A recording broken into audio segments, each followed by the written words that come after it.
Hello everyone. तो देखिए हम लोग लैंग्वेज ऑफ केमिस्ट्री में अब जो है आपका जो पहला चैप्टर है उसको मैं इंक्लूड करता हूँ और अच्छे से जरा ध्यान से देखिए, ठीक है ना।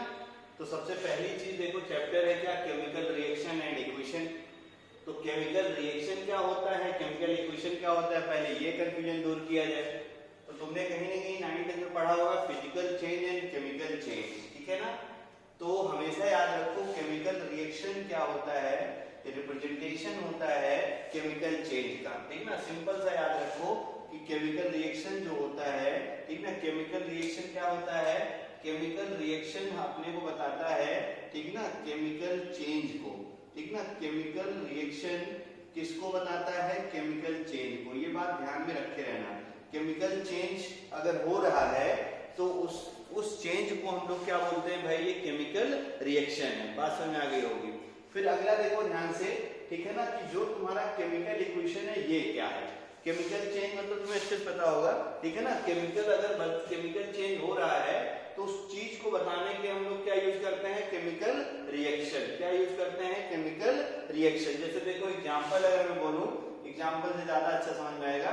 जैसे मैं बोलूं कि तुम्हारे पास जो है, आपसे बोलूं कि मैं अगर जिंक का रिएक्शन, ठीक ना, ऐसे देखो मैं बोलूं जिंक का रिएक्शन हाइड्रोक्लोरिक H2 जो है सल्फ्यूरिक एसिड से कराऊं, ज्यादा अच्छा समझेगा। हाइड्रोक्लोरिक एसिड, चलो हम लोग क्या करते हैं, जिंक का रिएक्शन किससे कराते हैं, हाइड्रोक्लोरिक एसिड से, हाइड्रोक्लोरिक एसिड से, ठीक है ना।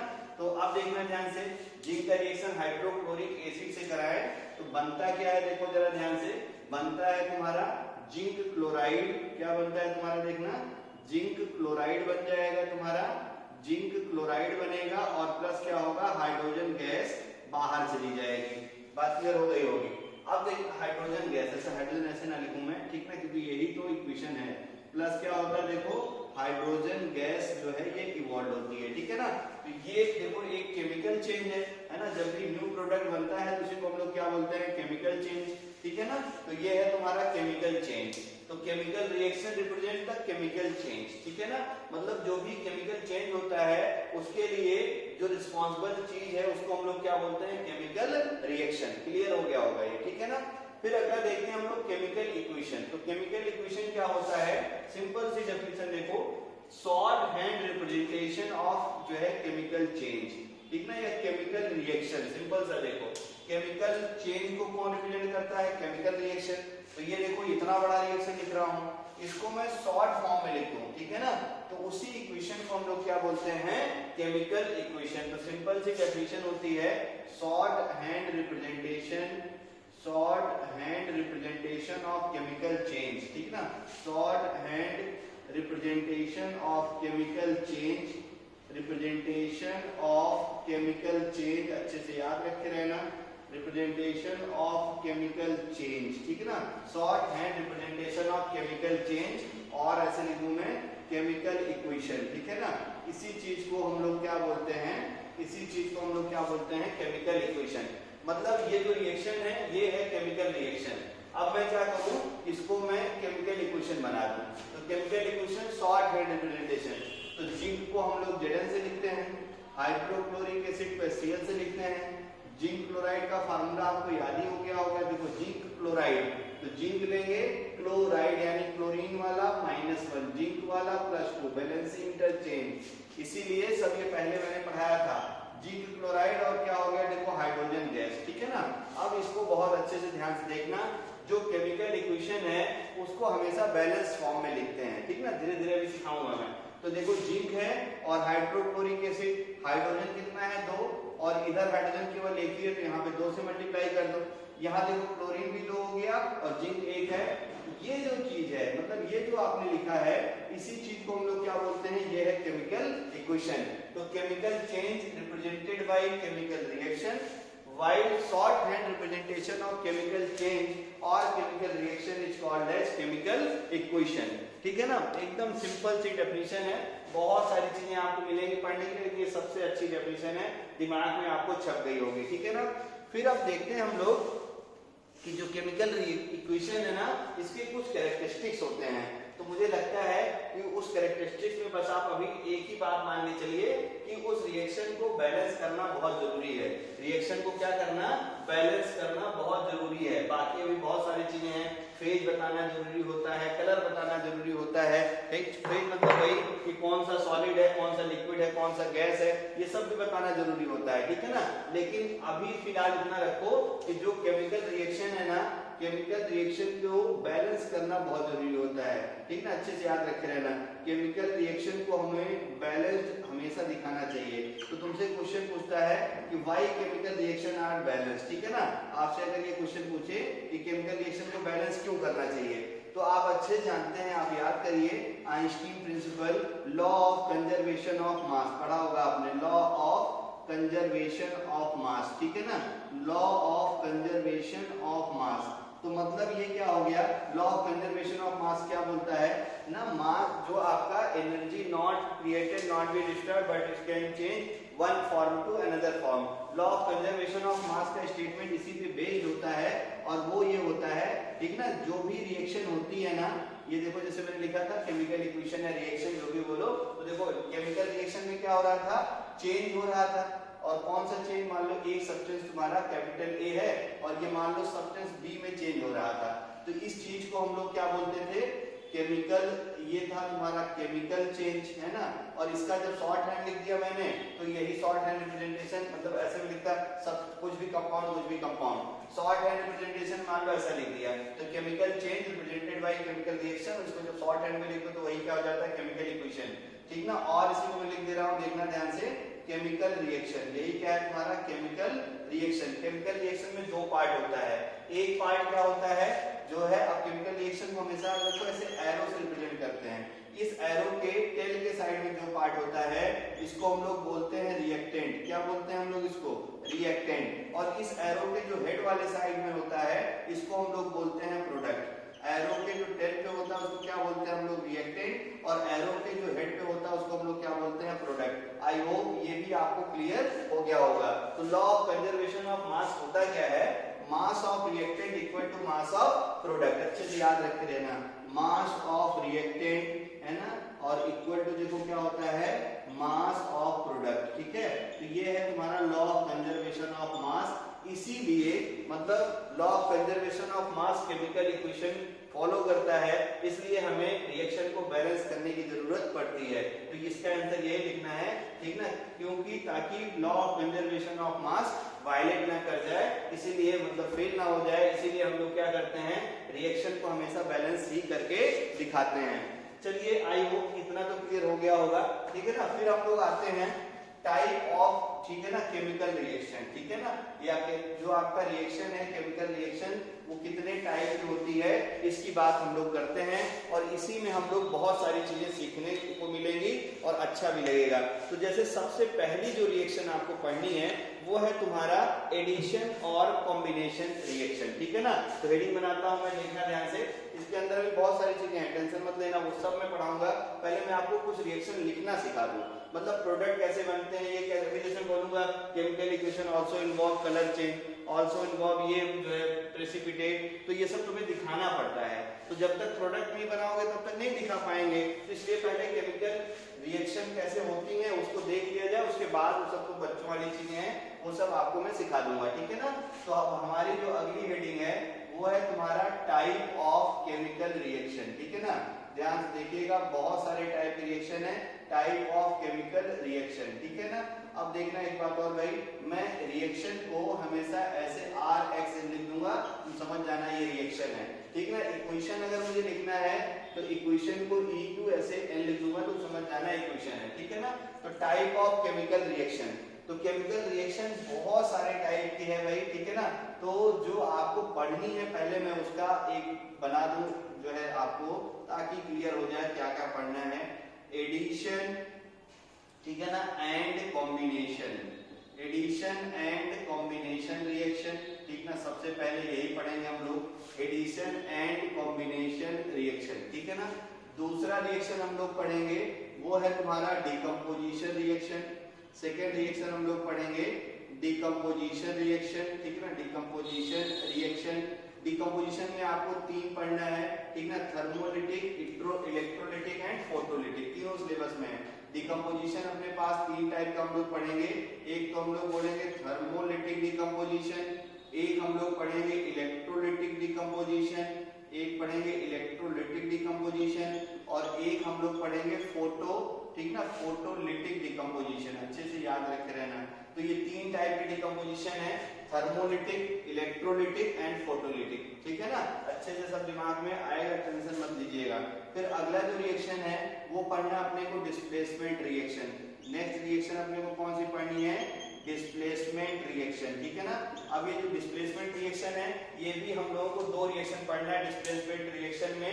एक का नाम है, ठीक ना, एक का नाम है तुम्हारा सिंपल डिस्प्लेसमेंट, एक जो डिस्प्लेसमेंट अपने को पढ़ना है उसका नाम है सिंपल डिस्प्लेसमेंट, और एक और अपने को पढ़ना है जिसका नाम है डबल डिस्प्लेसमेंट, ठीक है ना। तो अच्छे से याद रखे रहना, thermolytic decomposition reaction, electrolytic decomposition reaction, चाहे पूरा लिख भी लेना, photolytic decomposition reaction, simple displacement reaction, double displacement reaction, ठीक है ना। और फिर आपको लास्ट वाली जो रिएक्शन पढ़नी है वो पढ़ना है ऑक्सीडेशन एंड रिडक्शन, ठीक है ना, ऑक्सीडेशन एंड रिडक्शन। तो स्कूल एग्जाम के लिए तो इतना बहुत है, बाकी आपको अभी मैं पढ़ाऊंगा ये चैप्टर तो बहुत अच्छे स्टैंडर्ड से पढ़ाऊंगा और वो सारी रिएक्शन सिखा दूंगा इनऑर्गेनिक कंपाउंड की जो आपको आने वाले, ठीक ना, जो है मतलब आप समझिए 10th में, 11th में, 12th में जब तक केमिस्ट्री पढ़ेंगे, इनऑर्गेनिक केमिस्ट्री अगर उसमें है तो ये रिएक्शन का काम आपको पड़ेगा। मैथड जब अभी सीख जाइए तो आगे की चीजें बहुत आसान हो जाएंगी, ठीक है ना। तो सबसे पहली जो रिएक्शन है उसकी बात कर ली जाए, ठीक है ना। तो सबसे फर्स्ट रिएक्शन हम लोग पढ़ते हैं एडिशन एंड कॉम्बिनेशन, ठीक है ना। तो सबसे पहले दिमाग में मैं क्वेश्चन पूछूं, आप मुझे ये बताइए, बहुत सारी चीजें आप पढ़ लिए होंगे, एडिशन और कॉम्बिनेशन क्या दोनों सेम है कि दोनों अलग हैं, ठीक है ना। मतलब रिएक्शन के टर्म में addition reaction and combination reaction क्या दोनों सेम है कि दोनों अलग अलग हैं। तो बहुत सारे लोगों को सेम लग रहा होगा, ठीक है ना, बहुत सारे लोगों को अलग लग रहा है, किसी को अलग लगना भी चाहिए भाई। देखिए मैंने और तो लिखा नहीं था, मैंने क्या लिखा था, एडिशन एंड कॉम्बिनेशन। अगर दोनों सेम होता तो मैं क्या लिखता, एडिशन और कॉम्बिनेशन। बात क्लियर हो गई होगी। तो देखना ध्यान से, मैं फिर से वही बात लिखता हूं। सबसे पहले देखिए एडिशन, ठीक है ना, आपका एडिशन आप जो है और combination, addition and combination reaction. तो पहले ये दोनों अलग अलग हैं, ये आप दिमाग में पहले छापिए। क्या है, एडिशन रिएक्शन अलग है, एडिशन रिएक्शन अलग है एंड कॉम्बिनेशन रिएक्शन अलग है, ठीक ना। दोनों का मैग्नीज्म सेम है, दोनों में मतलब काम एक ही होता है। तो addition reaction and combination reaction अगर आपसे पूछे what is the addition reaction and what is the combination reaction, तो देखो इसकी डेफिनेशन क्या होती है। इसका डेफिनेशन ये है, स्मॉलर मॉलिक्यूलर वेट के कंपाउंड आपस में जुड़ते हैं, 2 और मोर, और बनाते क्या है, लार्ज मॉलिक्यूलर वेट का कंपाउंड। इस रिएक्शन को हम लोग क्या बोलते हैं, एडिशन एंड कॉम्बिनेशन रिएक्शन। मतलब आपको ऐसे कंपाउंड या एलिमेंट लेने हैं। तो अब मैं यहाँ पे लिख देता हूँ जरा सब्सटेंसेस, है ना, हमेशा याद रखो ये सब्सटेंस है लो, मतलब क्या है इनके पास लोअर मॉलिक्यूलर वेट, मतलब स्मॉलर मॉलिक्यूलर वेट के कंपाउंड या चाहे जैसे भी हो, ये जब भी याद रखो ऐसे लिखो कि 2 और मोर डिफरेंट सब्सटेंसेस, ऐसे ज्यादा अच्छा रहेगा, ठीक है ना।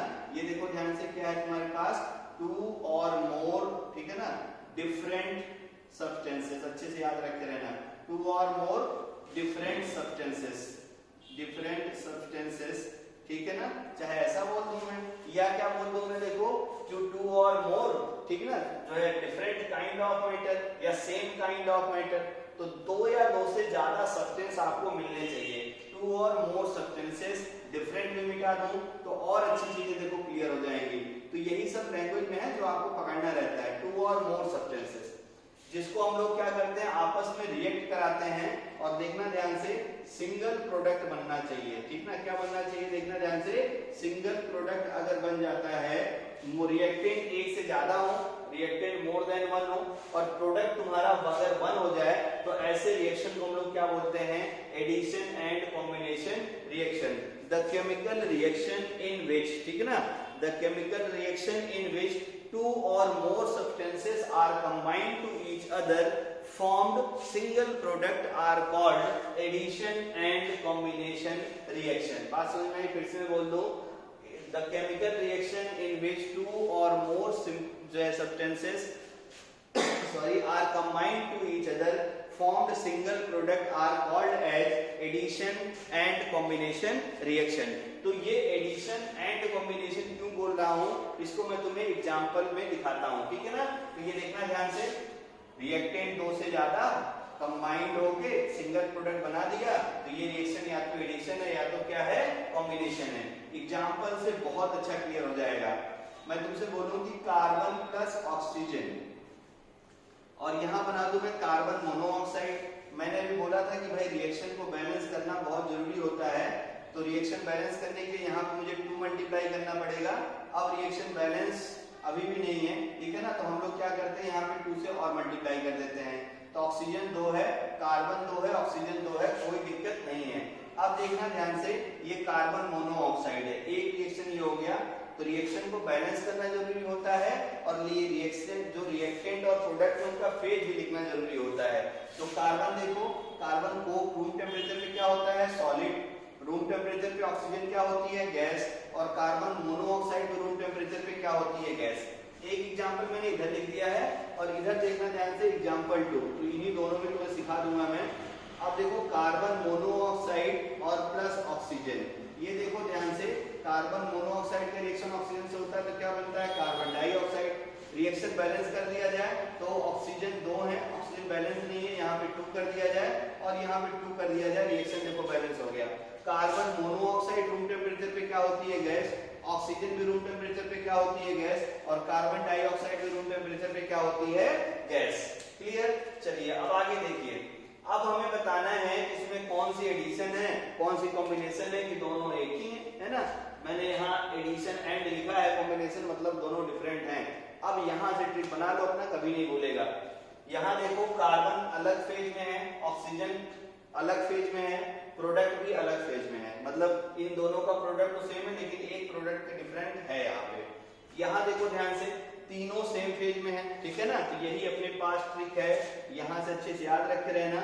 और ट्रिक क्या है देखो, ऑल सेम, ठीक ना, क्या है ट्रिक तुम्हारे पास, ऑल सेम, ठीक ना। ऑल सेम जो होता है वो रिएक्शन क्या होती है, addition, all same addition reaction, otherwise combination reaction. तो ये जो एग्जांपल है इधर जो मैंने लिखा है, ये example of is an example of, ऐसे लिख दे रहा हूं मैं, इज एन एग्जांपल ऑफ, किसका है बोलो, is an example of combination reaction, is an example of combination reaction. और ये देखो ध्यान से, ठीक है ना, ये अपना ट्रिक था और ये जो रिएक्शन है इसके ऊपर यहाँ लिख देता हूं मैं, इज एन एग्जांपल ऑफ, बोलो, addition reaction, example of addition reaction. बहुत अच्छे से दिमाग में ये शायद छप गया होगा आपका, ठीक है ना। तो addition and combination mechanism wise तो दोनों सेम है, 2 और मोर सब्सटेंसेस कंबाइन करके सिंगल प्रोडक्ट बनाओ, लेकिन ठीक है ना, आप अच्छे से देखिए उनके जब हम एग्जांपल की बात करते हैं तो दोनों अलग अलग, ठीक है ना। तो addition and combination, addition reaction क्या होती है, जिसमें ऐसा रिएक्शन जिसमें क्या होता है, एटलीस्ट एडिशन में क्या होता है, ऑल हैव सेम, यानी जब रिएक्टेंट प्रोडक्ट में जितनी भी स्पीसीज हैं सब के सब सेम फेज में होते हैं तो वो क्या होता है, एडिशन। और अगर एक का भी फेज डिफरेंस है तो वो क्या हो जाएगा, बोलो, वो क्या हो जाएगा, कॉम्बिनेशन। क्लियर हो गया ना। What is the addition and combination reaction? The chemical reaction in which 2 or more substances combine to each other formed single product are called as addition and combination reaction. For example, ठीक है ना, addition का example ये है और combination का example ये है। बात क्लियर हो गई ना। तो addition and combination बहुत अच्छा रिएक्शन था, आपको समझ में आ गया होगा।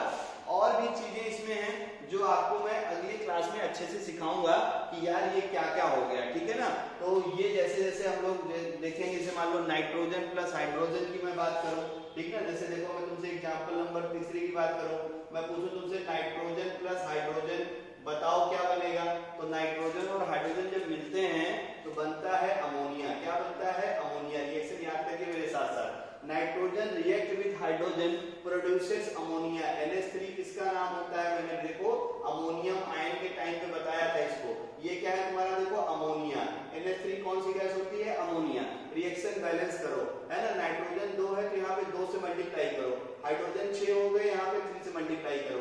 ये देखो ये गैस है, ये भी गैस है, और अमोनिया भी रूम टेम्परेचर गैस है। तो अमोनिया का फॉर्मेशन आपसे पूछे, N2 plus nitrogen react with hydrogen produces ammonia, is an example of, बताइए, एडिशन रिएक्शन और कॉम्बिनेशन रिएक्शन। तो क्या बोलेंगे, is an example of addition reaction, क्योंकि सबकी फेज क्या है, आपस में सेम है। तो आई होप यहाँ तक बहुत अच्छे से क्लियर हो गया होगा। ठीक है ना, वीडियो को एक बार और रिवाइज करके अच्छे से देख लीजिए। Thank you.